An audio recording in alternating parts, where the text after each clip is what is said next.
একই কাণ্ড, chicken patties বিক্রেতাকে গেরুয়াদের চূড়ান্ত মারধর। আমাদের সংস্কৃতির সঙ্গে কি ঢুকে পড়ল গোবলয়ের সংস্কৃতি? কি খাবো, কি পরবো, কি খাবো না, তাই নিয়ে মারামারি। চিকেন বিক্রি করবে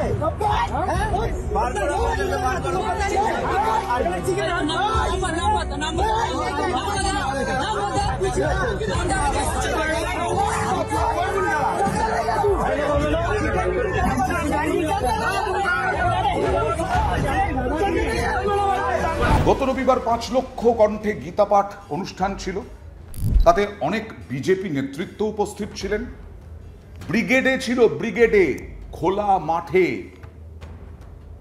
একজন চিকেন প্যাটিস বিক্রেতা ঢুকে পড়েছিলেন। তারপর যেই জানা গেল যে চিকেন প্যাটিস বিক্রি করতে ঢুকেছেন ওই গীতা পাঠের অনুষ্ঠানে, ভয়ঙ্কর রূপ ধারণ করলেন বেশ কয়েকজন। মারধর চলল, কান ধরে ওঠবস করানো হলো এবং সঙ্গে ওই গরিব গুর্ব একজন মানুষ, তার পুরো চিকেন প্যাটিসের বাক্স ভেঙে দেওয়া হলো। চিকেন প্যাটিস মাটিতে মিশে গেল। তার সারা দিনের রোজগার শূন্য। নিশ্চয়ই গীতা পাঠ অনুষ্ঠান আমাদের জন্য বিরাট বড় অনুষ্ঠান, আমাদের ধর্মের বিরাট বড় অনুষ্ঠান এবং অবশ্যই নিরামিষ। কিন্তু আপনি তো খোলা ময়দানে করছেন। খোলা ময়দানে লক্ষ লক্ষ মানুষ, বিজেপির দাবি মতো প্রায় নাকি 6 লক্ষ 7 লক্ষ মানুষ হয়েছিল এবং সেইখানে একটা উৎসব, সেই উৎসবে বিভিন্ন ধরনের জিনিস বিক্রি হচ্ছিল। এই চিকেন প্যাটিস বিক্রেতাও ঢুকে পড়েছিলেন, কারণ 22 বছর ধরে তিনি এই ব্যবসাটাই করেন। তিনি ভেজ প্যাটিসও বানান, বিক্রি করেন, তিনি চিকেন প্যাটিসও বিক্রি করেন। দেখুন 22 বছরের মধ্যে কলকাতা শহরে কি অভিজ্ঞতা তার, কি বলছেন তিনি। তারপরে চিকেন আছে বলে মাল ফেলতে আরম্ভ করে দিল। তারপরে বলছে এখানে ব্যবসা করছি কেন? আমি দেখুন আমি যাই মার্কেটে, এখানে লোক খাবার চাইছিল, দিলাম না বিয়ে। তার মধ্যে চিকেন প্যাটিস বলছে কি পাপড় হচ্ছে, যেতে পারছে জিনিস কো, যে ভাই তোর নাম কি বল? আমি শেখ রিয়াজুল আমার নাম। হ্যাঁ শেখ রিয়াজুল বলতেই মারতে আরম্ভ করে দিল। আমার মাল সব নষ্ট করে দিল, বাক্স তুলে ফেলে দিল, ছুঁড়ে ফেলে দিল। বলে কাণ্ড ওটুস কর, কাণ্ড আমি ওটুস পর্যন্ত করেছি। আমি করছি 22 বছর করছি। কত বছর ব্যবসা করছি? 22 বছর। কোনদিন কলকাতায় এরকম অভিজ্ঞতা? এরকম কোনদিন হয়নি, এরকম না কোনদিন হয়নি কো। এই লাইভ করতে হলো আমার জ্ঞানে। আপনি থানায় অভিযোগ করেছেন? না আমি অভিযোগ করিনি দাদা, কারণ আমার নিজে ক্ষতি হয়েছে, আমি অভিযোগ করিনি। আমাদের প্রশ্ন যে আপনারা তো বড় খোলা পাবলিক প্লেসে করেছেন একদম। এই ভদ্রলোক বা আরও যারা হকার, তাদেরকে আমরা দেখেছি খেলার মাঠে, মোহনবাগান ইস্ট বেঙ্গলের মাঠে, কখনো ইডেনে এখন আর হয় না সেই রকমভাবে, কারণ ইডেনে অনেক রেস্ট্রিকশন। যুবভারতী ক্রীড়াঙ্গনে অনেককে দেখেছি এই রকমভাবেই হকারি করেন, চানাচুর, বিভিন্ন ফেরিওয়ালা তারা যান। হ্যাঁ, এখানে বলতে পারেন যে নিরামিষ অবশ্যই গীতাপাঠ অনুষ্ঠানে চিকেন অ্যালাউড নয়। আপনারা তো তাকে বের করে দিতে পারতেন, আপনারা তাকে নিষেধ করতে পারতেন। সেখানে ঢোকা তো কারোর জন্য বারণ ছিল না, কারো তো নিষিদ্ধ ছিল না কারোর জন্য। আপনারা কি গ্যারান্টি দিয়ে বলতে পারবেন যে ওখানে যে লক্ষ লক্ষ মানুষ জমায়েত হয়েছিলেন তারা সবাই নিরামিষাশী, সবাই 100% নিরামিষাশী? তাহলে কলকাতা শহরে একজন চিকেন প্যাটিস বিক্রেতা, যিনি ভেজ প্যাটিসও বিক্রি করেন, তার অপরাধটা কি? তিনি কি লুকিয়ে চিকেন প্যাটিস বিতরণ করছিলেন? তিনি কি জোর করে কারো মুখে ঠুসে ধরছিলেন চিকেন প্যাটিস বা আমিষ প্যাটিস? বাঙালির খাওয়া হচ্ছে বিরাট রসবোধ, বাঙালির জিভ সেইভাবেই তৈরি। বিভিন্ন উৎসবে, বিভিন্ন পরবে আমরা খেতেই ভালোবাসি। আমাদের খেতে ভালোবাসাটাই হচ্ছে বাঙালির রক্তে। সেখানে একটু মুখ চলা, এত বড় অনুষ্ঠান হচ্ছে, সেখানে একটু মুখ চলবে, চানাচুর খেতে পারি, লজেন্স খেতে পারি, প্যাটিস খেতে পারি, সিঙ্গাড়া খেতে পারি, মিষ্টি খেতে পারি, কিন্তু সেখানেও বাধা। সেখানেও এই রকমভাবে মারধর, এই রকম মারধরকে স্বীকৃতি দেওয়া হচ্ছে, এই রকম মারধরই করা উচিত পরোক্ষে বলা হচ্ছে।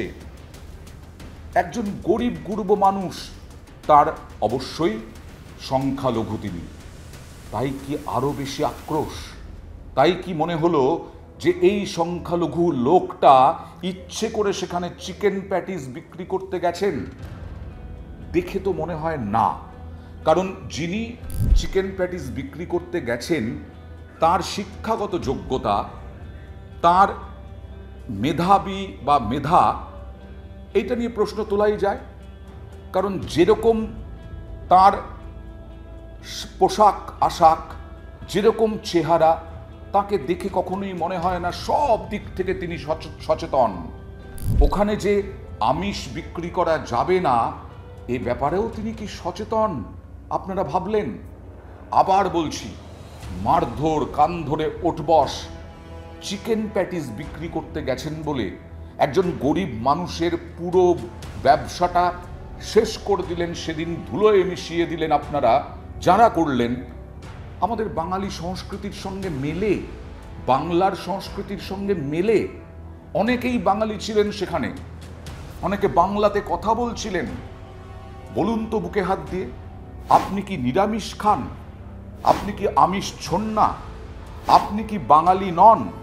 আবার বলছি, বাঙালি মানসিকতায় আমরা আমাদের যে সংস্কৃতি তার সঙ্গে মেলে না, এই ছবি কখনোই মেলাতে পারি না।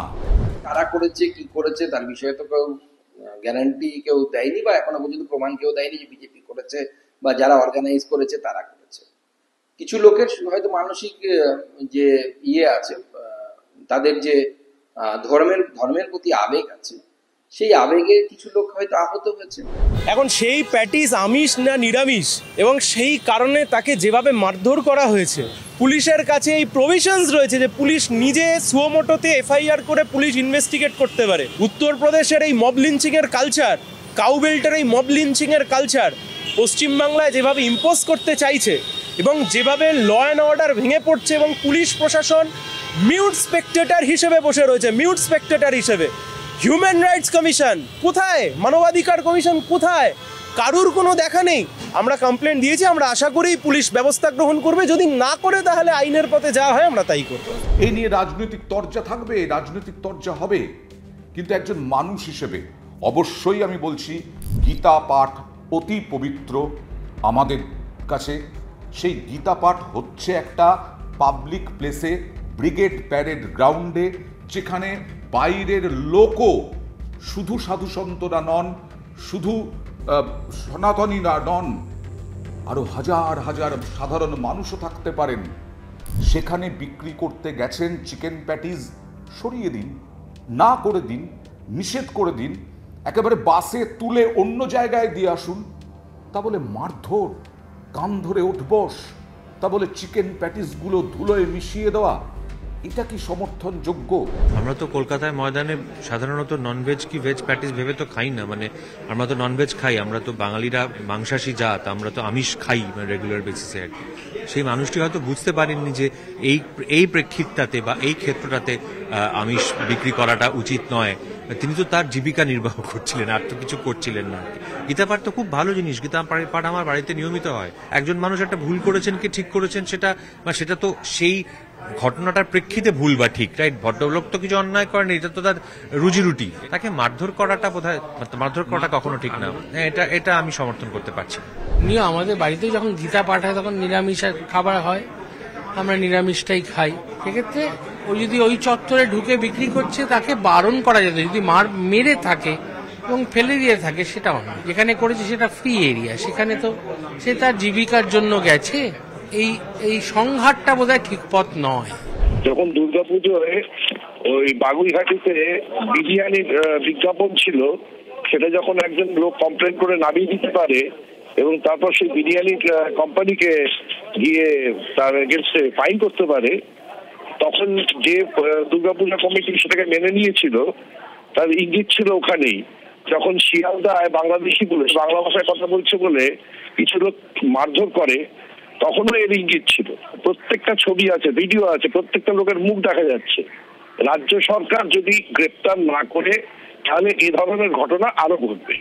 এরা ধর্মটাকে ইউজ করা হচ্ছে, তো ধর্ম আর রাজনীতি যখন এক হয় তখন সেটা সাংঘাতিক একটা জায়গায় আসে। ধর্মের সাথে রাজনীতির এই মানে এটা হয়ই না, মানে এটার ফল আউটটাও ভালো হয় না, সেটা আমরা দেখছি। কোনো ধর্মই তো মানে হিংসা শেখায় না। কি করতে গেছে, গীতা পাঠ কি পাঠ করতে গেছে, টু ইচ হিজ ওন, যা করতে গেছে।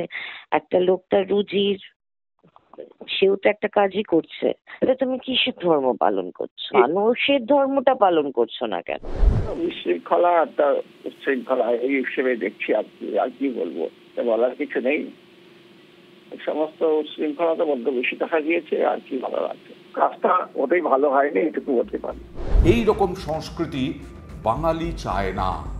বাঙালি চায় বাংলার মনন, বাংলার সংস্কৃতি, বাংলার যে স্বভাব চরিত্র সেটা বজায় রেখেই আমরা যার যার ধর্ম পালন করব। কিন্তু এখানে কি ধর্মের নামে অত্যাচার হয়ে গেল না?